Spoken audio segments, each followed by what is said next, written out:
ఒకటి. చాలా సంతోషంగా రాజుగారు ఉన్నారు, చాలా సంతోషంగా రాణులు ఉన్నారు. అబ్బో ఇంతమంది పిల్లలు, వాళ్ళే ఒక పెద్ద సైన్యంలా ఉన్నారు. సంతోషంగా కాలం గడిచిపోతుంది.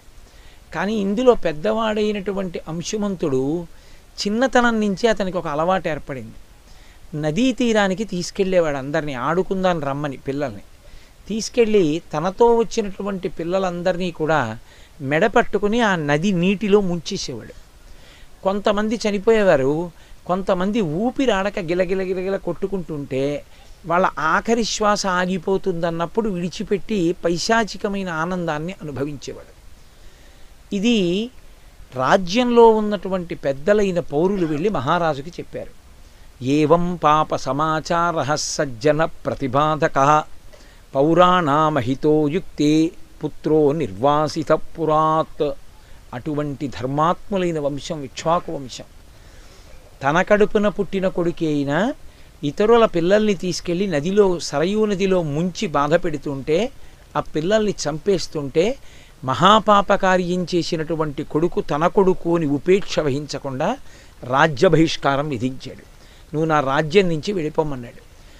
ఆ కారణం చేత అసమంజసుడు రాజ్యం విడిచిపెట్టి వెళ్ళిపోయాడు. అసమంజసుని యొక్క కుమారుడు అంశుమంతుడు. అంశుమంతుడు తాతగారి దగ్గర పెరుగుతూ వచ్చాడు. ఈయనకి పినతండ్రులు 60,000 మంది సగరులు, 60,000 మంది కొడుకులున్నారు. మంచి పరాక్రమవంతుడైనటువంటి మనవడు అంశుమంతుడున్నాడు. ఇంతమంది కలిసి యజ్ఞాశ్వాన్ని రక్షించలేరా ఏమి? తప్పకుండా రక్షించగలరని యజ్ఞదీక్షితుడయ్యాడు సగర చక్రవర్తి. యజ్ఞం చేసేటప్పుడు ఈ దీక్ష అన్న పదం అన్వయం అవుతూ ఉంటుంది. యజ్ఞం ఎప్పుడు చేసినా అది దీక్షా స్వీకారముతో కూడుకుని ఉంటుంది. దీక్షా స్వీకారం చేసినప్పుడు అనేకమైనటువంటి నియమములను పాటించవలసి ఉంటుంది. అలా నియమములను పాటించలేకపోతే అసలు దీక్ష అన్న మాటకు అర్థమే లేదు. ప్రత్యేకించి యజ్ఞం చేసేటప్పుడు దీక్షా స్వీకారం చేస్తే ఆ ఊరు విడిచిపెట్టి కానీ యజ్ఞవాటమును, ఎక్కడ యజ్ఞం చేస్తున్నారో ఆ యజ్ఞవాటాన్ని విడిచిపెట్టి వెళ్ళిపోకూడదు, అక్కడే ఉండాలి.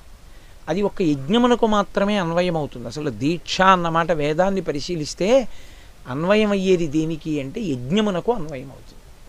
కాబట్టి సగర చక్రవర్తి దీక్షితుడయ్యాడు. ఆయన మహాపరాక్రమవంతుడు.